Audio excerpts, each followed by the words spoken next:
Priatelia, niekto by povedal, že zamračené, zima, november, ísť na plavbu, že to nie je to správne.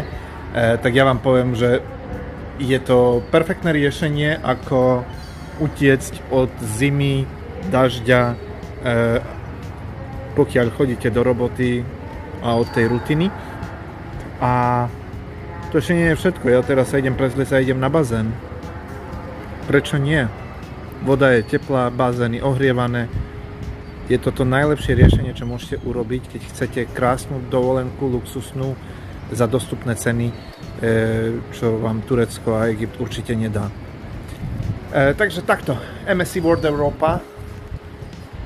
Sme v Janove, krásny výhľad a idem teraz na 20. poschodie do bazéna, ktorý je ohrievaný pod holým nebom. Tak a už som prezlečený, uteračik a takto krásne ideme v toto upršané podvečerné mesto Genoa. Ideme na 20. palubu kúpať sa do krásnej teplej vody v bazéne alebo vo výrivke. Tak keď chcete takisto, tak mi napíšte a ja vám poviem ako na to. Vidíme sa pri bazéne.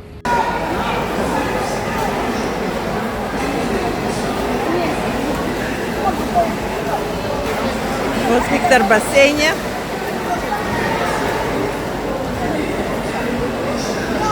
А я кинооператор.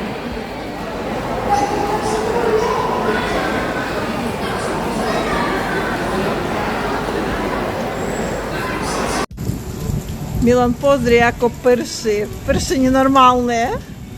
A Viktor v jacuzzi. O Jezu. Ja neriskla do toho. Povedala, bude lepšie, jak pôjdem potom takde. Bar tu zatvorený, bo prší, takže Viktor trošku sa okúpe a ideme na večeru.